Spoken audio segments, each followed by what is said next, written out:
Private car চাপায় বুয়েট শিক্ষার্থী মাসুদ নিহতের ঘটনাকে হত্যাকাণ্ড উল্লেখ করে বিচার নিশ্চিত করা সহ 5 দফা দাবি জানিয়েছেন শিক্ষার্থীরা।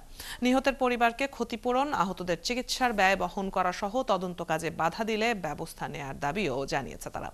এদিকে মাসুদ নিহতের ঘটনায় গ্রেপ্তার হওয়া 3 জনকে জিজ্ঞাসাবাদের জন্য 5 দিনের রিমান্ড আবেদন করেছে পুলিশ। রবিবার এ বিষয়ে শুনানি হবার কথা রয়েছে।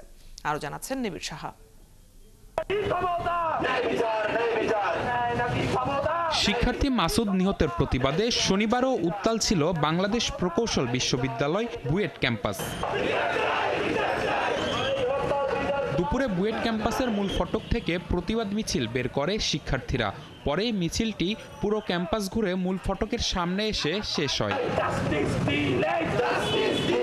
এর আগে অবস্থান কর্মসূচি ও সংবাদ সম্মেলনে নিহত মাসুদ সহ 3 শিক্ষার্থীকে প্রাইভেট কার চাপা দেওয়ার ঘটনায় দোষীদের সর্বোচ্চ শাস্তির দাবি করেন শিক্ষার্থীরা। সড়কে নিরাপত্তা নিশ্চিত করা ছাড়াও হত্যার ঘটনা তদন্তে বাধা দেওয়ার সাথে জড়িতদের বিরুদ্ধে ব্যবস্থা, ক্ষতিপূরণ ও আহতদের চিকিৎসার দাবি জানান তারা।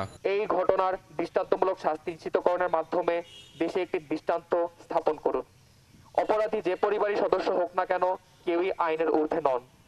এই ব্যাপারটি পুনরায় প্রতিষ্ঠিত হোক। আমরা যে আর্থিক কিছু ম্যানিপুলেশন করার চেষ্টা করেছে, যেটা আমরা রিজেক্ট করেছি। আর্থিক ক্ষতিপূরণ বোর্ড থেকেও চাই, সরকার থেকেও চাই, এবং যারা বিবাদী পক্ষ তাদের কাছেও একটা ক্ষতিপূরণ আমরা দাবি করি। এদিকে বুয়েট ছাত্র মোহতাসিম মাসুদ নিহতের ঘটনায় গ্রেফতার মুবিন আল মামুন, মিরাজুল করিম ও আসিফ চৌধুরীকে শনিবার নারায়ণগঞ্জের আদালতে হাজির করে 5 দিনের রিমান্ড আবেদন করে পুলিশ। রোববার তাদের রিমান্ডের শুনানি হবার কথা রয়েছে।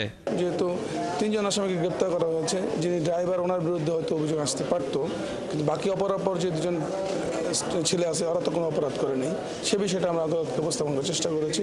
5 দিন রিমান্ড চেয়েছে, সে বিষয়টা আমলে নিয়ে আগামী সিডব্লিউ ইস্যু করেন, আগামী রবিবার পূর্ণাঙ্গ শুনানির জন্য নিজে ধার্য করেন। গেল বৃহস্পতিবার রাতে পূর্বাচলের 300 ফিটে পুলিশের তল্লাশি চৌকিতে বুয়েটের 3 শিক্ষার্থীকে চাপা দেয় একটি প্রাইভেট কার। কারটিতে ছিলেন মুবিন আল মামুন, মিরাজুল করিম ও আসিফ চৌধুরী। ডোপ টেস্টে তাদের রক্তে মাদক গ্রহণের প্রমাণ মিলেছে। নিবিড় সাহা, 71, ঢাকা।